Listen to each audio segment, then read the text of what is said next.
Nogle gange så kan han godt bede os om at åbne op for motorrummet for at tjekke de forskellige ting i motorrummet. Det man starter med, hvis vi lige kommer lidt tættere på her, det er, at vi har den her kontakt her. Så åbner vi op. Så går vi herover.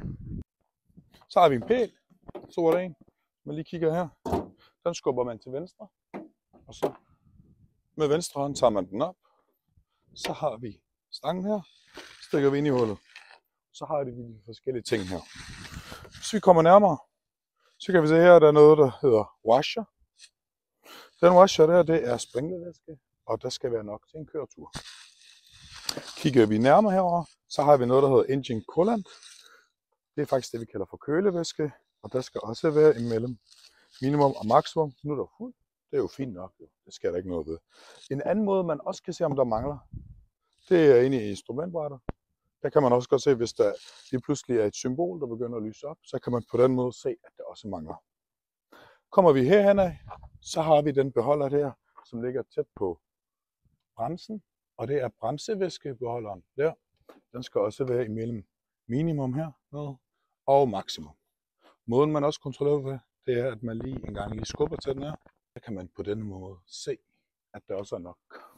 Sidste ting, vi også skal vide lidt om, det er motorolie.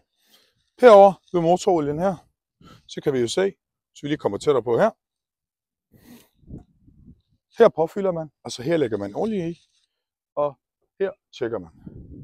Det man gør, det er, at man trækker den op, og imens man trækker den op, så tager man olien væk. Så lægger man den ind i igen, og løfter den op. Og så imellem de to prikker der, som vi kan se her, den nederste der, det er minimum, og den øverste, det er maksimum. Og den skal jo være imellem minimum og maksimum, men nu er den jo på max, det er også rigtig fint. Så lægger man den ind igen. Så skal vi jo lukke motorrummet. Løfter vi lige op en lille gang her, tager vi den ud, sætter tilbage på plads. Enten så kan jeg jo lægge den ned, og så kan jeg lige skubbe til den en gang, eller så kan jeg lægge den her halvvejs og slippe den.